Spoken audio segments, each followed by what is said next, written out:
Hello everyone, welcome back to my another YouTube video. तो आज की वीडियो में बात करने वाले हैं जैसे आईबीपीएस ने 2026-7 का वो कैलेंडर आउट कर दिया है। तो कैलेंडर में क्या है कि मतलब जैसा लास्ट ईयर था कुछ वैसे ही है, डेट्स वगैरह बहुत ज़्यादा चेंज नहीं है। सबसे पहले जैसे हमारा हो रहा है, कैलेंडर में दिया हुआ है 22 और 23 अगस्त को फ्री है आईबीपीएस पीओ का। फिर 4 अक्टूबर को मेंस है।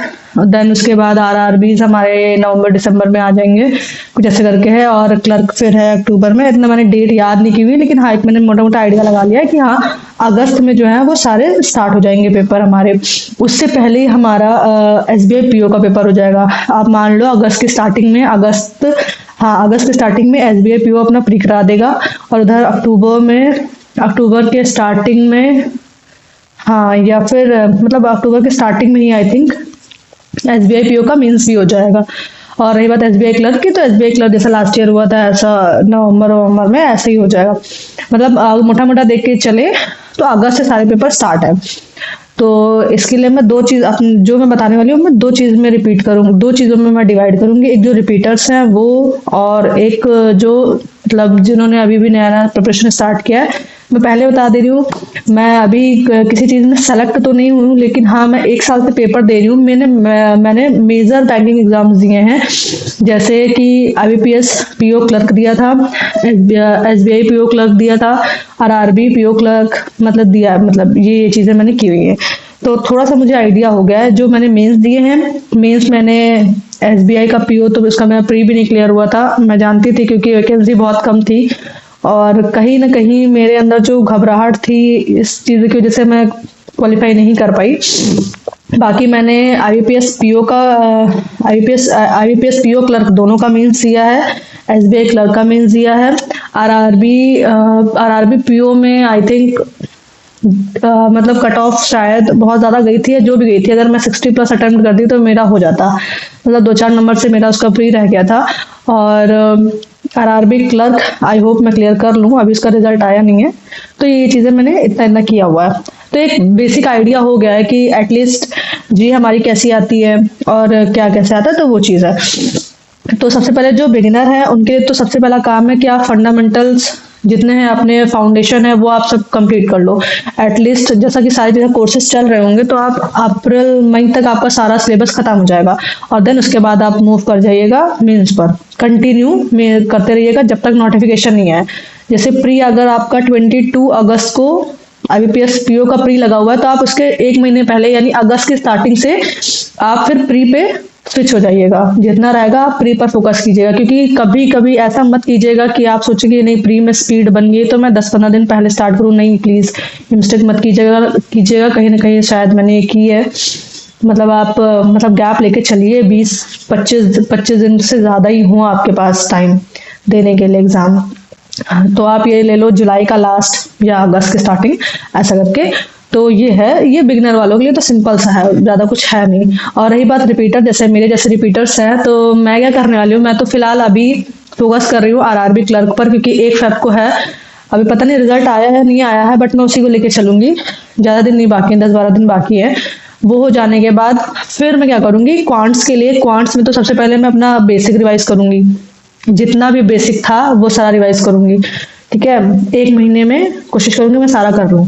देन उसके बाद मैं स्विच हो जाऊंगी मेंस पर, क्योंकि एसबीआई पीओ को ही मैं टारगेट लेके चलूंगी, क्योंकि वो मुझे टफेस्ट एग्जाम लगता है मेजर बैंकिंग एग्जाम्स में से। तो होता ही है, लगता क्या है। तो मैं उस पर स्विच हो जाऊंगी। और देन उसके बाद जैसे जैसे एग्जाम पास आते जाएंगे आप मॉक लगाना स्टार्ट कर दो। मॉक बहुत ज़रूरी है। मॉक जैसे आप 2 तरीके के आप मॉक मैंने बताया था, जैसे कि आप एक मॉक लो जो आपको एग्जाम लेवल का ही मैच करे, और एक लो कि टफ ही हो, मतलब टफ ही हो। क्योंकि टफ आप इसलिए लो, जैसे गाइडली मैं यूज़ करती हूँ टफ के लिए इस वजह से, क्योंकि कभी कभी अगर हमारा एग्जाम लेवल में, जैसे मैं ऑलिव बोर्ड यूज़ करती हूँ, तो ऑलिव बोर्ड में क्या होता है कि हमारा जो स्कोर होता है, ऑलिव बोर्ड या टेक्स्ट बुक आप कोई भी यूज़ कर सकते हो। टेक्स्ट बुक अभी मैंने नहीं लिया है, अब जब सब्सक्रिप्शन खत्म हो जाएगी तब मैं उसको भी ट्राई करूँगी। तो इसमें ये होता है कि ऑलिव बोर्ड में मैं मतलब एग्ज़ाम देती हूँ, तो हाँ ठीक ठाक स्कोर मेरे आ जाते हैं जैसे किसी किसी में, बट सम टाइम ऐसा होता है ना कि आपके स्कोर अच्छे आते हैं तो आप लाइटली लेने लगते हो। तो मैं वही करती हूँ, मैं स्विच हो जाती हूँ गाइडली पे। गाइडली का जहाँ मैं एक दो मॉक दूंगी, नंबर कम आते हैं तो एक मतलब इनकरेजमेंट मिलता है, इनकरेज होते हैं कि भाई अभी और करना है, अभी और करना है। तो बस इसीलिए बाकी मैं आपको फिर बता दे रही हूँ कि मॉक से और एग्जाम से कोई रिलेशन नहीं है। बस ये है कि आपको एक अंदाजा मिल जाता है कि क्या, मतलब मैं सच बताऊं तो मैंने मॉक बहुत दिए हैं लेकिन एग्जाम में कुछ अलग ही हुआ है। तो ऐसा कुछ नहीं लेके चलेगा कि नहीं आप एकदम ही डीमोटिवेट हो जाओ, बट ये कोशिश करो स्पीड अच्छी रखो और क्वेश्चन का सिलेक्शन आपको बहुत अच्छा होना चाहिए कि आप देख के पहचान जाओ भाई ये क्वेश्चन करने वाला है तो मैं कर लूंगा इतनी टाइम में। आपको इतना खुद पर कॉन्फिडेंट होना चाहिए क्वेश्चन देख करके। तो बस ये था मॉक में, ये रहेगा। तो बस यही है, बहुत ज्यादा नहीं है कि बहुत ज्यादा आपको कॉम्प्लेक्स करना है चीजों को। बस सिंपल आप टॉपिक वाइज उठाते जाइए और करते जाइए बस। और कंसिस्टेंसी बहुत जरूरी है। सीए के लिए मैं बताऊं, क्वांट से मैंने बता दिया कि मैं ये करने वाली हूँ। सीए के लिए मतलब करंट अफेयर के लिए तो आप डेली ही करो, मतलब डेली करो सब। कोई मतलब मैं समझती हूँ बहुत लोगों ने मतलब करते भी हैं, बहुत लोगों के जीए में कम मार्क्स आते हैं, बाकी सबसे कर लेते हैं। तो अच्छी बात है, मतलब जो लोग कर रहे थे बहुत अच्छी बात है। लेकिन मेरे साथ ऐसा, मतलब मेरे साथ क्या ऐसा, मैं ऐसा सोचती हूँ कि आप जीए से एक मतलब अगर कुछ 10 नंबर भी आप कवर कर लो, 10-12 नंबर, तो बाकी से आपको बहुत ज्यादा प्रेशर नहीं रहता है ना भाई। कभी कभी ऐसा होता है एग्जाम में अगर वो थोड़ा सा टफ आ गया, मतलब आपको वो चीज टफ लग रही है, दूसरे को भले इजी लग रही हो या जो भी हो, तो एटलीस्ट आप जीए से कवर तो कर सको।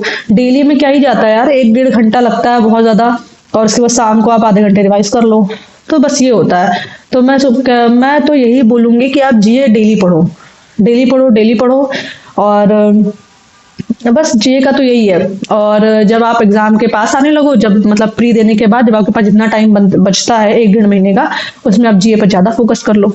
बस जीए के लिए रीजनिंग में जो रिपीटर्स है, रीजनिंग में कोई ऐसा बेसिक है नहीं कि आप भूल जा रहे हो, ये कर जा रहे हो, वो कर जा रहे हो। आप रीजनिंग में तो मुझे लगता है मैं भी यही करूंगी कि मैं अब मेंस पर फोकस करना स्टार्ट ही कर दूंगी भाई, करना ही करना है। इंग्लिश भी आप मेंस लेवल ही लेके चलो, वोकैब पर ज्यादा फोकस करो क्योंकि अभी हमारे पास टाइम है, तो हम वोकैब पर और ग्रामर पर अपनी पकड़ बना सकते हैं।